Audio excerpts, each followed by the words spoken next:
வணக்கம். கதிரவன் நியூஸின் மதிய நேர பிரதான செய்திகள். முதலில் தலைப்புச் செய்திகள்.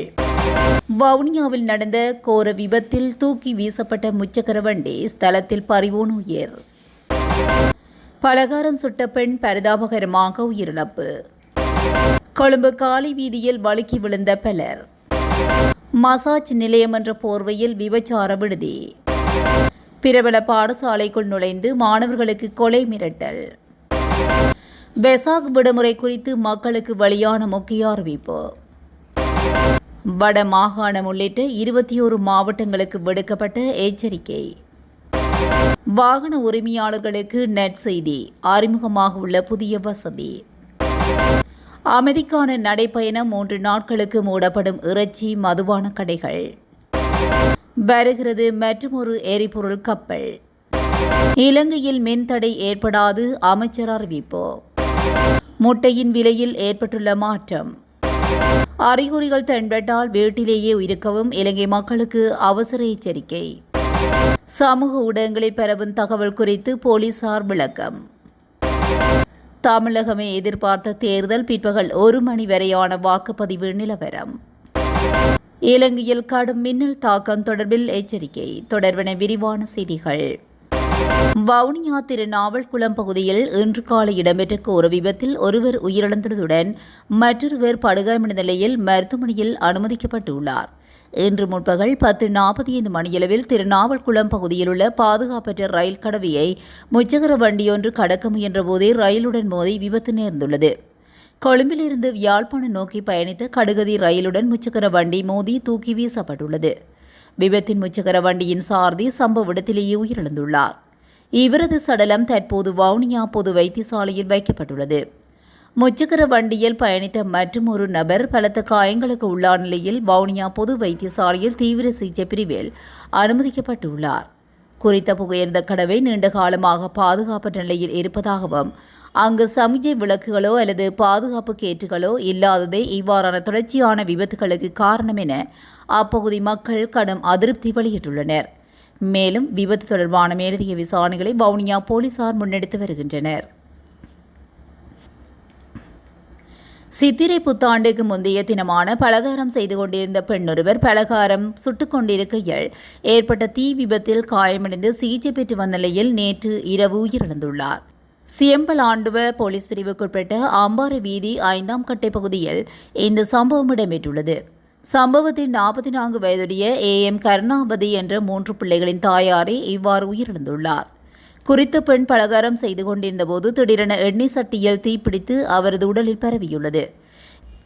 இதில் படுகாயமடைந்த அவர் முதலில் சியம்பலாண்டுவ ஆதார வைத்தியசாலையில் அனுமதிக்கப்பட்ட பின்னர் மேலதிக சிகிச்சைக்காக மொனராகலை மாவட்ட பொது வைத்தியசாலைக்கு மாற்றப்பட்டு சிகிச்சை பெற்று வந்த நிலையில் நேற்று இரவு அவர் உயிரிழந்துள்ளார். மேலும் சம்பவம் தொடர்பான மேலதிக விசாரணைகள் மேற்கொள்ளப்பட்டுள்ளது. கொழும்பு காலி வீதியில் கல் தூள் ஏற்றி சென்ற லொரியொன்றின் பின்பக்க கதவு திறக்கப்பட்டு வீதியில் கல் தூள் கொட்டியதன் காரணமாக பலர் வழுக்கி விழுந்ததாக கூறப்படுகிறது. இன்று அதிகாலை கொழும்பிலிருந்து காலி நோக்கி பயணித்த லொரி ஒன்றிலிருந்தே இவ்வாறு கல் தூள் கொட்டியுள்ளது. இதனையடுத்து கொழும்பிலிருந்து காலி நோக்கி செல்லும் வீதியின் களுத்துறை வெட்டுக்கடை பகுதியில் ஒரு வழிப்பாதை மூடப்பட்டுள்ளது. குறித்த வீதியில் சுமார் 800 மீட்டர் தூரத்துக்கு இவ்வாறு கல்தூள் கொட்டியுள்ளதாக களுத்துறை தெற்கு போலீசார் தெரிவித்தனர். இந்த கல்தூள் மீது பயணிப்பதற்கு முயற்சித்த 4 மோட்டார் சைக்கிள்கள் விபத்துக்குள்ளாகியுள்ளதாக தெரிவிக்கப்பட்டுள்ளது. மேலும் பாதுகாப்பற்ற முறையில் கவனக்குறைவாகவும் கல்தூள் கொண்டு சென்ற குறித்த லொரி களுத்துறை தெற்கு போலீசாரால் பொறுப்பேற்கப்பட்டுள்ளதுடன் மேலதிக விசாரணைகள் இடம்பெற்று வருகின்றன. பேலியகொடை புலுகக சந்திப்பகுதியில் மசாஜ் நிலையம் என்ற பெயரில் சட்டவிரோதமாக இயங்கி வந்த விபச்சார விடுதி போலீசாரால் சுற்றி வளைக்கப்பட்டு 4 கைது செய்யப்பட்டுள்ளனர். பேலியகொட போலீசாருக்கு கிடைத்த தகவலுக்கு அமைய நேற்று இரவு இந்த விசேட சோதனை நடவடிக்கை முன்னெடுக்கப்பட்டது. இதன்போது விடுதியின் முகாமையாளர் மற்றும் விபச்சாரத்தில் ஈடுபடுத்தப்பட்ட 3 பெண்கள் என மொத்தமாக 4 கைது செய்யப்பட்டனர். முகாமையாளர் 31 வயதுடையவர் எனவும் பெண்கள் 25 மற்றும் 29 வயதுகளுக்கு இடைப்பட்டவர்கள் எனவும் தெரிய வந்துள்ளது. கைது செய்யப்பட்டவர்கள் சிலாபம், பெத்தியாகொட, மாவனெல்லை மற்றும் கடவத்து ஆகிய பகுதிகளைச் சேர்ந்தவர்கள் என அடையாளம் காணப்பட்டுள்ளனர். சம்பவம் தொடர்பான மேலதிக விசாரணைகளை பேலியகொட போலீசார் முன்னெடுத்து வருகின்றனர். பன்னிப்பட்டிய பகுதியில் உள்ள ஒரு பிரபல பாடசாலையின் சுவரை தாண்டி குதித்து சட்டவிரோதமாக நுழைந்த நபர் 2 உயர்தர மாணவர்களின் கழுத்தில் கூர்மையான ஆயுதத்தை வைத்து மிரட்டியதாக கொட்டாவ போலீசார் தெரிவித்துள்ளனர். இந்த ஆண்டு உயர்தர தேர்வுக்கு தயாராகி வரும் மாணவர் குழு பள்ளி மைதானத்தின் ஓரத்தில் இருந்த ஒரு மாமரத்தில் இருந்த மாம்பழங்களை பறித்துக் கொண்டிருந்தனர். இளைஞனை விரட்டிய மாணவர் குழு இதன்போது அருகிலுள்ள வீட்டிலிருந்து ஒரு இளைஞன் அங்கு வந்து மாணவர்களை திட்டியதாகவும் அதனைத் தொடர்ந்து மாணவர் குழு அந்த இளைஞனை விரட்டிவிட்டு பள்ளிக்குள் நுழைந்ததாகவும் பள்ளியின் பிரதி முதல்வர் அளித்த புகாரில் கூறப்பட்டுள்ளது. பின்னர் மாணவர் குழு பாடசாலைகளுக்குள் இருந்தபோது பள்ளியின் சுவரை தாண்டி குதித்து பள்ளிக்குள் நுழைந்து சந்தேக நபர் 2 மாணவர்களை பிடித்து கத்தி போன்ற கூர்மையான ஆயுதத்தை காட்டி அவர்களின் கழுத்தில் வைத்து கொலை செய்வதாக மிரட்டியதாக கொட்டாவ போலீசார் தெரிவித்துள்ளனர். இது தொடர்பாக மேலதிக விசாரணைகளை மேற்கொண்டு வருகின்றனர். மே மாதம் 30ஆம் தேதியை வெசாக் பூரணைத்தனமாக பிரகடனப்படுத்துமாறு மகாநாயக்க தேரர்கள் கோரிக்கை விடுத்துள்ளதாக அமைச்சரவை பேச்சாளர் இன்று தெரிவித்துள்ளார். முன்மொழியப்பட்ட வழிபாட்டு முறைகளுக்கு இணங்க மே 27 முதல் ஜூன் 2ஆம் தேதி வரை வெசாக் வாரம் பிரகடனப்படுத்தப்பட உள்ளது. இதேவேளை ஞாயிற்றுக்கிழமை வரும் மே 31ஆம் தேதி வெசாக் தினத்தை அடுத்த பொது விடுமுறை தினமாக அறிவிக்கப்பட்டுள்ளதாக அமைச்சரவை பேச்சாளர் மேலும் தெரிவித்துள்ளார். இலங்கையின் வடக்கு மாகாண உள்ளிட்ட 21 மாவட்டங்களில் இன்று வெப்பமான வானிலை நிலவக்கூடும் என வளிமண்டலவியல் திணைக்களம் எச்சரிக்கை விடுத்துள்ளது. இதன்படி வடக்கு, வடமத்திய, வடமேற்கு, மேல் சப்ரமுவ, தெற்கு மற்றும் கிழக்கு ஆகிய மாகாணங்களுடன் மொனராகலை மாவட்டத்தின் சில இடங்களிலும் இந்த வெப்பமான நிலை காணப்பட உள்ளதாக தெரிவிக்கப்பட்டுள்ளது. மனித உடலால் உணரப்படும் வெப்பத்தின் அளவான வெப்பச்சூட்டன் நாளை 21 மாவட்டங்களின் சில பகுதிகளில் எச்சரிக்கை மட்டத்துக்கு அதிகரிக்கும் என கணிக்கப்பட்டுள்ளது. வெப்பத்தின் தாக்கத்திலிருந்து தவிர்த்துக் கொள்ள பொதுமக்கள் போதியளவு நீர் அருந்துமாறும் இயன்றவரை நிழலான இடங்களில் தங்கியிருக்குமாறும் வளிமண்டலவியல் திணைக்களம் அறிவுறுத்தியுள்ளது. மோட்டார் போக்குவரத்து திணைக்களம் தனது தற்போதைய கணனி அமைப்பை நவீனப்படுத்திய பிறகு வாகன உரிமையாளர்களின் பெயர்களை கொண்ட தனிப்பயனாக்கப்பட்ட வாகன இலக்கத்தகடுகளை அறிமுகப்படுத்த திட்டமிட்டுள்ளது. இது தொடர்பான தகவல்களை பொது நிதி பற்றிய நாடாளுமன்ற குழுவிடம் பகிர்ந்து கொண்ட அதிகாரிகள் தற்போதுள்ள நடைமுறை மிகவும் பழமையானது என்பதனால் இத்தகைய புதிய திட்டத்தை உடனடியாக செயல்படுத்துவதில் தொழில்நுட்ப ரீதியான சிக்கல்கள் இருப்பதாக தெரிவித்துள்ளார். தற்போது இந்த அமைப்பை நவீனமாக்கும் பணிகள் விறுவிறுப்பாக நடைபெற்று வருவதாகவும் அந்த பணிகள் முழுமையாக நிறைவடைந்த பின்னர் இந்த சிறப்பு திட்டம் நடைமுறைக்கு வரும் என்றும் அவர்கள் வலியுறுத்தியுள்ளனர். காலக்கெடு குறித்து கேட்கப்பட்ட போது கணனி அமைப்பு மேம்படுத்தப்பட்ட 6 மாத காலத்துக்குள் தனிப்பயனாக்கப்பட்ட இலக்கத்தகடுகளை வழங்கும் பணிகளை தொடங்கிவிட முடியும் என்றும் அதிகாரிகள் நம்பிக்கை வெளியிட்டுள்ளனர். கேகாலை மாவட்டத்தில் பிக்குமார்களின் ஏகிப்பசிகோ அமைதி நடைபயணம் நடைபெறுவதை முன்னிட்டு ஏப்ரல் 24 முதல் 26 வரையிலான 3 நாட்களுக்கு சாலையோரங்களில் உள்ள அனைத்து மதுபான கடைகள், இறைச்சி கடைகள் மற்றும் மீன் விற்பனை நிலையங்களை மூடுவதற்கு உத்தரவிடப்பட்டுள்ளதாக தெரிவிக்கப்பட்டுள்ளது. இந்த அமைதி நடைபயணம் கடந்து செல்ல உள்ள கடுக்கண்ணாவை முதல் பரக்காப்புல வரையிலான பிரதான வீதி பகுதிகளில் இந்த தடை நடைமுறையில் இருக்கும் என தகவல்கள் தெரிவிக்கின்றன. கேகாலை மாவட்ட செயலகத்தில் நேற்று நடைபெற்ற மாவட்ட ஒருங்கிணைப்பு குழு கூட்டத்தில் இந்த முடிவு எடுக்கப்பட்டுள்ளது. இலங்கை பெட்ரோலிய கூட்டுத்தாபனம் டீசல் ஏற்றிய மற்றொரு கப்பல் ஏப்ரல் 27ஆம் தேதி நாட்டை வந்தடைய உள்ளதாக அறிவித்துள்ளது. இதுகுறித்த தகவல் தெரிவித்துள்ள கூட்டுத்தாபனத்தின் பணிப்பாளர் நாயகம் மயூர நெத்திகுமாரகே இந்த கப்பலில் 9500 மெட்ரிக் டன் டீசல் கொண்டுவரப்பட உள்ளதாக குறிப்பிட்டுள்ளார். மேலும் இந்த மாத இறுதிக்குள் 35,000 மெட்ரிக் டன் பெட்ரோலை ஏற்றிய மற்றொரு கப்பலும் நாட்டை வந்தடையும் என எதிர்பார்க்கப்படுவதாக அவர் உறுதிப்படுத்தினார். இதன் மூலம் எரிபொருள் விநியோகத்தை தடையின்றி முன்னெடுக்க முடியும் என எதிர்பார்க்கப்படுகின்றது. நாட்டில் மின்சார தடையை நடைமுறைப்படுத்தும் எண்ணம் அரசாங்கத்துக்கு இல்லை என அமைச்சரவை பேச்சாளரும் சுகாதார மற்றும் வெகுஜன ஊடக அமைச்சருமான நலிந்த ஜெயதிச தெரிவித்துள்ளார். அத்துடன் தடையற்ற மின்சார விநியோகத்தை உறுதிப்படுத்துவதே அரசாங்கத்தின் முதன்மையான முன்னுரிமையாகும் என அமைச்சர் மேலும் குறிப்பிட்டார்.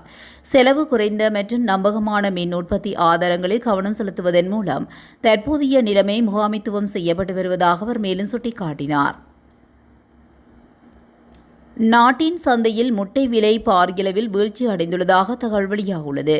இலங்கையில் முட்டை உற்பத்தி அதிகரித்துள்ளமையே இதற்கு காரணம் என அகில இலங்கை முட்டை உற்பத்தியாளர்கள் சங்கம் தெரிவித்துள்ளது. குளியாப்பட்டிய பகுதியில் நேற்று இடம்பெற்ற ஊடகவியலாளர் சந்திப்பின் போதே அச்சங்கத்தின் தலைவர் சரத் ரத்நாயக்க இதனை தெரிவித்துள்ளார். உற்பத்தி அதிகரித்துள்ளமையே இந்த விலை குறைவிற்கான பிரதான காரணம் என சரத் ரத்நாயக்க மேலும் குறிப்பிட்டார். உலகம் முழுவதும் வெப்பநிலை அதிகரிப்பு மற்றும் பிற காரணங்களினால் சுவாச நோய்களின் எண்ணிக்கை வேகமாக அதிகரித்து வருவதாக விஞ்ஞானிகள் கூறுகின்றனர். மகரந்த பருவம் நீடிப்பு மற்றும் மகரந்தத்தின் வீரியம் அதிகரிப்பு காரணமாக சுவாச நோயாளிகளின் எண்ணிக்கை வேகமாக அதிகரித்து வருவதாகவும் உலகளாவிய வெப்பநிலை அதிகரிப்பு சுவாசிக்கும் காற்றையும் கொடியதாக மாற்றி வருவதாகவும் சுட்டிக்காட்டுகின்றனர். இலங்கை போன்ற நாடுகளில் ஆண்டு முழுவதும் மகரந்த சேர்க்கை நடைபெறுவதனால் வெப்பநிலை அதிகரிப்பு ஆண்டின் பெரும்பகுதி தாவரங்களை மகரத்தை உற்பத்தி செய்ய தூண்டுகிறது. இதன் காரணமாக ஒவ்வாமையினால் பாதிக்கப்பட்டவர்கள் ஆண்டு முழுவதும் அதிகரிப்பதாக தெரிவிக்கப்பட்டுள்ளது. கொழும்பு மற்றும் கண்டி போன்ற நகரங்களில் அதிகளவு காற்று மாசுபாடு உள்ளதுடன் காற்று மாசுபாடுகள் மகரந்தத்துடன் சேரும்போது ஒவ்வாமையை ஏற்படுத்தும் மகரந்தத்தின் திறன் பல மடங்கு அதிகரிப்பதாக தெரிவிக்கப்படுகிறது. இதுபோன்ற சூழ்நிலைகளிலிருந்து நம்மை பாதுகாத்துக் கொள்ள இலங்கை வாழ் மக்கள் பின்வரும் அறிவுறுத்தல்களை பின்பற்றுமாறு அறிவுறுத்தப்பட்டுள்ளது. அதாவது, இடியுடன் கூடிய மழையின் போது ஆஸ்துமா அல்லது சளி உள்ளவர்கள் முடிந்தவரை வீட்டுக்குள் இருக்க வேண்டும். மருந்துகளை பயன்படுத்துதல். ஒவ்வாமை உள்ளவர்கள் மழைக்காலம் தொடங்குவதற்கு முன்பு மருத்துவர் பரிந்துரைத்தபடி ஒவ்வாமையை கட்டுப்படுத்தும் மருந்துகளை பயன்படுத்த வேண்டும். அதிக மகரந்தம் உள்ள காலங்களில் வெளியே சென்றால் N95 வகை முகக்கவசத்தை அணிய வேண்டும். மேலும் மகரந்தம் வீட்டுக்குள் நுழைவதை தடுக்க ஜன்னல்களை மூடி வைக்கவும். முடிந்தால் காற்று சுத்திகரிப்பான்களை பயன்படுத்தவும். ஏதேனும் சுவாச சிரமங்கள் இருந்தால் அதனை சளி என்று புறக்கணிக்காமல் வானிலை மாற்றங்களுக்கு ஏற்ப உங்கள் உடல்நல பழக்க வழக்கங்களை மாற்றுவது அவசியம். எனவே மழை நாட்களில் உங்களுக்கோ அல்லது உங்கள் குடும்பத்தில் உள்ள ஒருவருக்கோ சுவாசிப்பதில் சிரமம் ஏற்பட்டால் உடனடியாக மருத்துவ உதவியை நாடுமாறு அறிவுறுத்தப்பட்டுள்ளனர். இலங்கை போலீஸ் சேவையில் இணைவதற்கான வயது எல்லை தொடர்பான சமூக ஊடகங்களில் பரவி வரும் தகவல்கள் குறித்து போலீஸ் திணைக்களம் விளக்கம் வழங்கியுள்ளது. இது தொடர்பில் போலீஸ் ஊடகப் பிரிவு விசேட ஊடக அறிக்கை ஒன்றை வெளியிட்டுள்ளது. 2026 மார்ச் 27 வெளியிடப்பட்ட அரச வர்த்தமானி அறிவிப்பு எண் 2482 மூலம் போலீஸ் கான்ஸ்டபிள்கள், பெண் போலீஸ் கான்ஸ்டபிள்கள் மற்றும் போலீஸ் சாரதி பணியிடங்களுக்கு மேலும் சிறப்பு அதிரடிப்படைக்கு ஆட்சேர்ப்பு விண்ணப்பங்கள் கோரப்பட்டுள்ளன. விண்ணப்பங்கள் ஆன்லைன் முறையின் மூலம் மட்டுமே சமர்ப்பிக்கப்பட வேண்டும் எனவும் விண்ணப்பிக்க கடைசி தேதி 2026 மே 8 எனவும் தெரிவிக்கப்பட்டுள்ளது. எனவே அரச வர்த்தமானி அறிவிப்பின்படி பயனுள்ளர் போலீஸ் கான்ஸ்டபிள் மற்றும் பெண் போலீஸ் கான்ஸ்டபிள் பதவிகளுக்கு குறைந்தபட்ச வயது 18ஆகவும் அதிகபட்ச வயது 24ஆகவும் நிர்ணயிக்கப்பட்டுள்ளது. அதேவேளை பயிலுனர் போலீஸ் சாரதி பதவிக்கு விண்ணப்பிக்கும் நபர்கள் 18 முதல் 28 வயதுக்குள் இருக்க வேண்டும் என அறிவிக்கப்பட்டுள்ளது. எல்லா பதவிகளுக்கும் வயது வரம்பு 28ஆக உயர்த்தப்பட்டுள்ளதாக சமூக ஊடகங்களில் பரவும் தகவல்கள் தவறானவை என போலீஸ் திணைக்களம் குறிப்பிட்டுள்ளது. இத்தகைய தவறான தகவல்களை பரப்பியவர்களை அதிகாரிகள் அடையாளம் கண்டுள்ளதுடன் மேலதிக விசாரணைகளும் நடைபெற்று வருகின்றன. மேலும் பொதுமக்கள் இத்தகைய தவறான தகவல்களை பொருட்படுத்தாமல் அதிகாரப்பூர்வ அரச வர்த்தமானி அறிவிப்புகளை மட்டுமே நம்புமாறு போலீசார் அறிவுறுத்தியுள்ளனர். விண்ணப்பதாரர்கள் குறிப்பிட்ட தகுதிகளுக்கு ஏற்ப மட்டுமே விண்ணப்பிக்கவும் பின்னர் நடைபெறும் நேர்முக தேர்வுகளில் பங்கேற்கவும் கேட்டுக் கொள்ளப்பட்டுள்ளனர். சென்னை மாவட்டத்தில் கடந்த 2021 ஆண்டு நடைபெற்ற சட்டசபை தேர்தலில் பகல் 1 மணி நிலவரப்படி பதிவான ஓட்டு சதவீதம் 37.16 என இந்திய ஊடகங்கள் தகவல் வெளியிட்டுள்ளன. ஆனால் 2026 ஆண்டு நடைபெற்று வரும் சட்டசபை தேர்தலில் பகல் 1 மணி நிலவரப்படி 54.58% வாக்குகள் பதிவாகியுள்ளது. தமிழகம் முழுவதும் இதுவரை 56.81% வாக்குகள் பதிவாகியுள்ளது. அதிகபட்ச வாக்குகள் பதிவான மாவட்டங்களாக திருப்பூர் 62.97%, நாமக்கல் 62.51%, ஈரோடு 61.79%, சேலம் 61.42%, கரூர் 60.77%. இந்த நிலையில் தமிழகம் முழுவதும் காலை 11 மணி நிலவரப்படி 37.56% வாக்குகளும் பதிவாகியுள்ளன. கடும் மின்னல் தாக்க நிலவக்கூடிய வானிலை குறித்து வளிமண்டலவியல் திணைக்களம் எச்சரிக்கை அறிக்கை வெளியிட்டுள்ளது. நாட்டின் பெரும்பாலான பகுதிகளில் இன்று பிற்பகல் 1 மணிக்கு பின்னர் பலத்த மின்னல் தாக்கங்களுடன் கூடிய இடியுடன் கூடிய மழை பெய்யக்கூடும் என திணைக்களம் எச்சரிக்கை விடுத்துள்ளது. மேல் சப்ரம்புவ, மத்திய, ஊவா மற்றும் தென் மாகாணங்களிலும் அம்பாறை மற்றும் மட்டக்களப்பு மாவட்டங்களிலும் சில இடங்களில் 75 மில்லிமீட்டருக்கும் அதிகமான மழைவீழ்ச்சி பதிவாகும் என திணைக்களம் குறிப்பிட்டுள்ளது. இந்த அறிவிப்பின்படி மேல் சப்ரம்புவ, மத்திய, வடமேற்கு, வடமத்திய, தென் மற்றும் ஊவா மாகாணங்களிலும் அத்துடன் அம்பாறை மற்றும் மட்டக்களப்பு மாவட்டங்கள் உள்ளிட்ட பல பகுதிகளில் இடியுடன் கூடிய மழையுடன் பலத்த மின்னல் தாக்கங்கள் ஏற்படுவதற்கான அதிக சாத்தியக்கூறுகள் காணப்படுகின்றன.